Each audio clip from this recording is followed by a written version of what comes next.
Okay, so this time you guys sent over some really fascinating stuff for our deep dive. Yeah. It looks like we've got a set of detailed notes from some kind of class or lecture series, all focusing on some pivotal moments in early Judaism. Right. We're talking... Especially Moses, the Exodus, Yeah. that whole dramatic escape from Egypt. Definitely. And then, of course, what happens at Mount Sinai, which is pretty significant, you know? Absolutely foundational stuff. So our mission in this deep dive is to really unpack these notes, see what they can teach us about some really big ideas, like the power of faith, you know, the whole meaning and impact of the Ten Commandments. Yeah. This really intriguing phrase, na'aseh v'nisma, which literally means we will do and we will listen. Oh, that's a good one. Right. It sounds kind of backwards. Yeah, it really makes you think. It does. And then, of course, we've got to tackle the story of the golden calf. Right. Which, you know, that's a pretty wild one.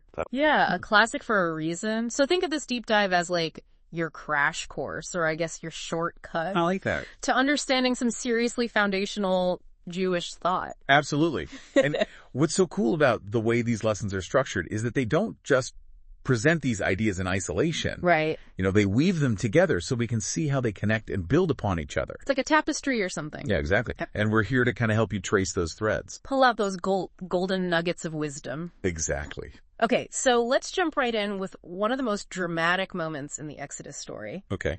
The splitting of the Red Sea. Oh, man. Yeah, that's a big one. Huge, right. And the teacher in these notes starts off in a really interesting way. Okay. With this series of questions designed to make the students, and I guess us too, think really hard about what it means to trust. Okay. And to believe. So first they ask, do you trust me? Like, pretty straightforward. Yeah. But then it gets more out there like, I can fly like Superman and I can teach you how to fly too. Do you believe me? Okay. So they're really pushing the boundaries of believability there. Totally. It seems like they're trying to get us to pinpoint that moment when we choose to believe. Yeah, that moment where we maybe take a leap of faith. Exactly. And then they introduce this whole scenario where you're trapped on a rooftop. Oh, like during a fire or something. Yeah, exactly. And your only escape is this person who claims they can fly. Okay, so even though it seems impossible, the situation makes you really want to believe. Right. You're desperate. So suddenly that impossible claim starts to sound a little bit more appealing. I see where they're going with this. Right. And that leads us perfectly into the story of the Israelites at the edge of the Red Sea. Okay, yeah. Can you imagine that scene? The Egyptian armies closing in behind them. Oh. They're trapped between this relentless force and this vast body of water. Terrifying. I know, right? And then God tells Moses, tell the people to just walk forward into the sea. Whoa. I mean, can you imagine? Yeah. Walls of water towering on either side. And they just walked right in. Well, that's where the story of Nachshon comes in. Nachshon? Yeah, it's on a separate sheet that's referenced in the notes. Okay. So, according to tradition, Nachshon didn't wait for, like, a clear path or anything. Just went for it. He stepped right into the sea, like total trust. Wow. What a leap of faith. Right. And that's the key here. It wasn't just God's power on display. Okay. It was a partnership. Nachshon's action, that courageous act of faith. That's what triggered the miracle. So human choice playing a role in the divine plan. Exactly.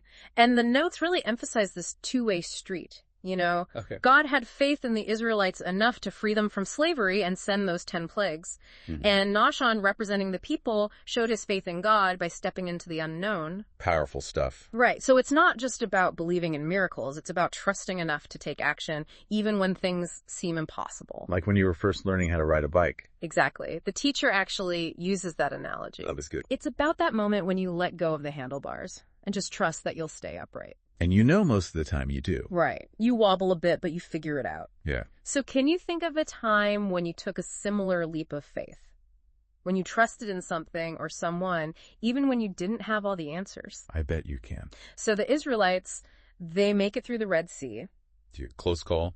Their faith has been tested and strengthened, and they arrive at the foot of Mount Sinai. Okay. And that's where things get really interesting. Right. The Ten Commandments. Exactly.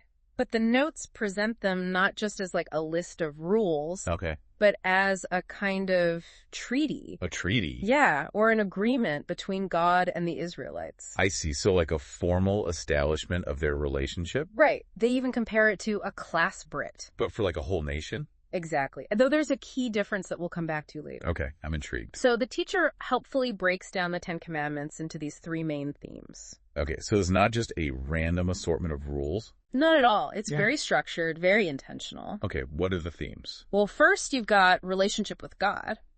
So like how to connect to the divine. Exactly. And these are the first four commandments. Okay. They really emphasize God's desire for, exclusive trust, undivided worship. Mm-hmm. And being super careful about how you use his name. Like a deep respect. Absolutely. It's about recognizing God's authority, right? Avoiding anything that might distract you from that relationship. No idols. No idols. And acknowledging God's presence in time, which is where Shabbat comes in. Okay, so these first four commandments are about setting the tone for the whole relationship. Exactly. Establishing those core principles. What's the second theme?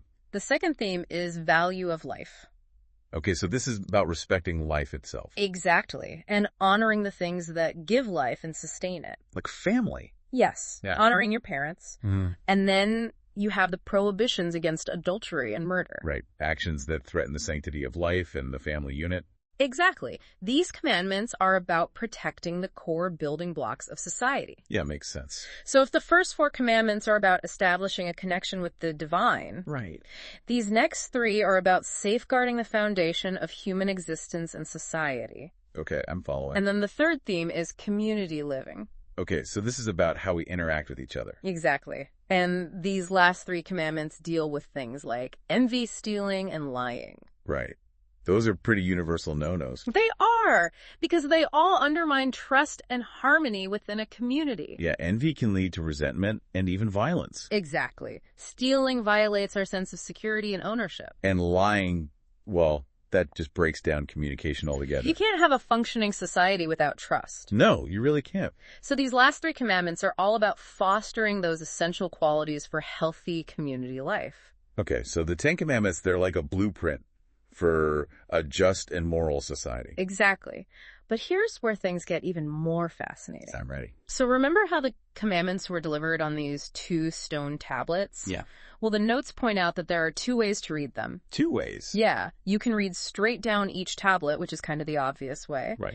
But you can also read across the tablets, pairing the commandments side by side. Oh, interesting. I never thought of that. And when you do that, these amazing connections start to emerge. Like secret messages or something? Sort of. It's like a hidden layer of meaning. Okay, give me an example. So take the first commandment, recognizing God's absolute authority. Right. And pair it with the 6th commandment, thou shalt not murder. Okay.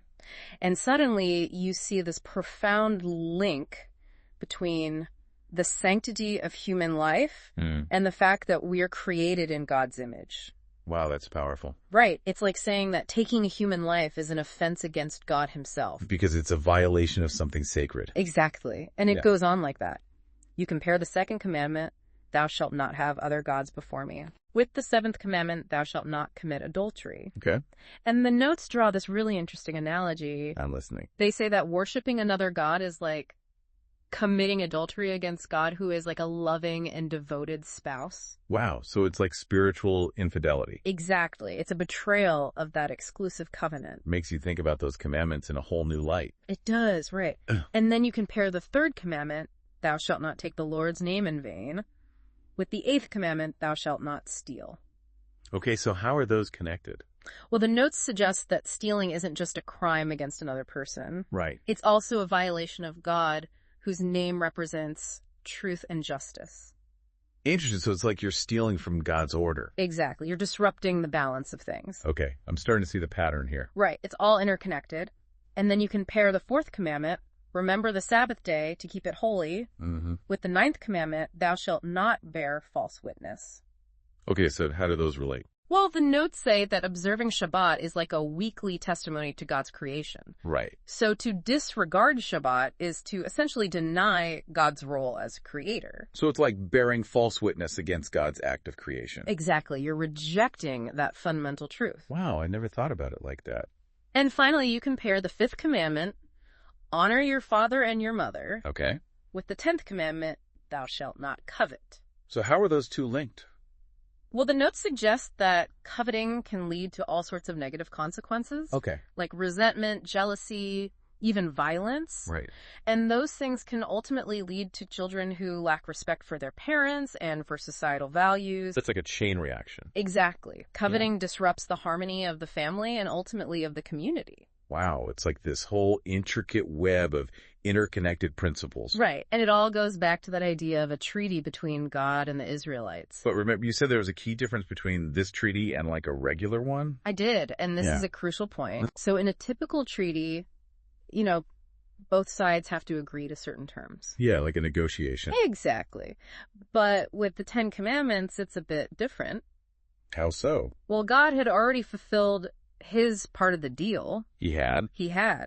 By freeing the Israelites from slavery and choosing them as his people. Oh. So the Ten Commandments, they're not like conditions that the Israelites had to meet to earn God's favor. Okay. They're more like guidelines for living in a relationship that was already established. So it's a gift, not a bargain. Exactly. It's an expression of God's love and grace. That's a really beautiful way to look at it. Okay, so now we're going to shift gears a bit. Okay. And talk about this really remarkable pledge that the Israelites made at Mount Sinai. You mean Naseh V'nishma? Yes.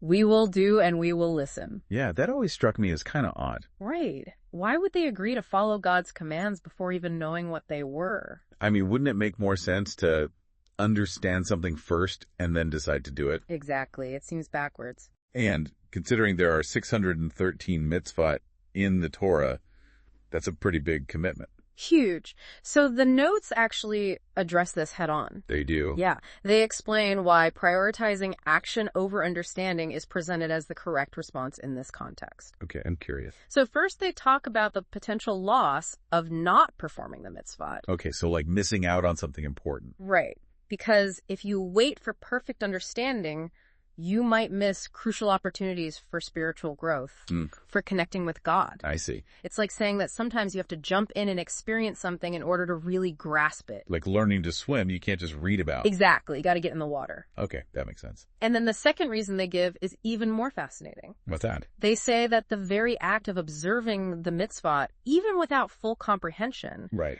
actually fosters a deeper connection with God and cultivates the capacity to understand them on a deeper level over time. Wow, so the doing actually leads to the understanding. Exactly. It's like this experiential form of learning. Okay. The notes use this really helpful analogy of taking prescribed medication when you're sick. Great. So you don't necessarily need a complete understanding of how the medicine works Right. to benefit from it. Yeah, you just trust the doctor and take the pills. Exactly. And as you start to feel better, your mind might become clearer, and then you can maybe start to appreciate the science behind it. Okay, I see the parallel. So it's like trusting the divine prescription, so to speak. Right. The mitzvot, they're presented as this medication for the Jewish soul. Interesting. And the key takeaway is this readiness to fulfill God's commands even without immediate rational understanding, while still valuing the ongoing pursuit of learning and knowledge. So it's not blind obedience, but rather an act of trust that leads to deeper insight. Exactly. It's about recognizing that there's inherent value in the practice itself. It's like saying the journey is just as important as the destination. I like that. Okay, so for our final stop on this deep dive, we're going to tackle the story of the golden calf. Oh boy, yeah, that's a big one. It is. And the notes frame it as this first major instance of a loss of faith. Right. Or a turning away from that covenant they made with God at Sinai. Yeah, it's a pretty dramatic fall from grace. It is. But before they jump into the narrative itself, the teacher takes the time to define some key terms. Okay, smart move. Yeah, it's really helpful. So they define idol worship and patience. Those are all pretty crucial to understanding what went wrong with the golden calf. Absolutely. So an idol is anything that we put in God's place. Right. Anything we prioritize over our relationship with the divine. Exactly. It could be a physical object or even an idea or a belief. Okay. And worship. It's not just about outward rituals. It's deeper than that. It's about how we serve and give honor to whatever we hold most dear. Okay, so it's about our ultimate allegiance. Exactly. And then patience, well, that plays a huge role in understanding the Israelites' actions. Right, they were pretty impatient waiting for Moses to come down from the mountain. They were. So let's quickly recap the story. Okay. Moses is up on Mount Sinai for like 40 days and 40 nights. Right, receiving the Torah. Exactly. And the people down below, they start to get really anxious. They're probably thinking, where's Moses? What's taking so long? Exactly. They're scared. They're uncertain. They miss having a visible leader. Yeah, I can see how they'd start to panic. So they go to Aaron, who's kind of in charge while Moses is away. Right. And they basically demand that he make them a new god. A god they can see and touch. Exactly. A god that's more familiar. Like the idols they were used to in Egypt. Right. So Aaron caves to the pressure. Oh, boy. He tells them to gather all their gold. Uh-oh. And they melt it down and fashion it into this image of a calf. The golden calf. And then they declare this calf to be the god who brought them out of Egypt. Wow, talk about a major misstep. Yeah, it's like they completely forgot about everything God had done for them. They traded the divine for something they could control. Exactly. And the notes pose this really powerful question at this point. What's that? Can people make gods? Wow, that's a really profound question. Right. It gets to the heart of the issue. And then they follow it up with these rhetorical questions that really drive the point home. Like what? Well, they ask, if you make something, will it live? Will it be more powerful than you? Okay. Suppose we made a god from modeling clay. Is it not silly to now worship something we made with our own hands? Those are really good questions. They are, because they highlight the inherent absurdity of creating something and then attributing divine power to it. Right, it's like worshiping your own creation. Exactly. And that's the core lesson of the golden calf. What is it? It's a cautionary tale about the dangers of misplaced faith. Right. About choosing the familiar and the tangible over the unseen and the transcendent. About the consequences of impatience and fear. Exactly. When we lose sight of the true source of our liberation and our blessings, we become vulnerable to creating our own false gods. Gods that we think we can control. That ultimately can't save us. So, to sum up this deep dive, we've explored the importance of faith. Right, like Nachshon's leap into the Red Sea. The profound significance of the Ten Commandments as this blueprint for a just and moral society. The power of Nasa Venishma. This idea that action can lead to understanding. And the dangers of creating our own false gods, as illustrated by the golden calf. It's been quite a journey. It has. And it all speaks to this complex and evolving relationship between humanity and the divine. A relationship filled with both moments of great faith and moments of doubt and missteps. Exactly. So as you go about your day today, think about those moments when you're faced with a decision that requires a leap of faith. Right. Or when you're struggling to understand something, but you know you need to take action. Or when you're tempted to put your trust in something that you've created rather than in something bigger than yourself. How can the lessons we've explored today guide you in those moments? How can they help you navigate the complexities of your own life? It's worth pondering. It is. Thanks for joining us for this deep dive. Yeah, it's been a pleasure. Until next time. Keep learning. And keep exploring.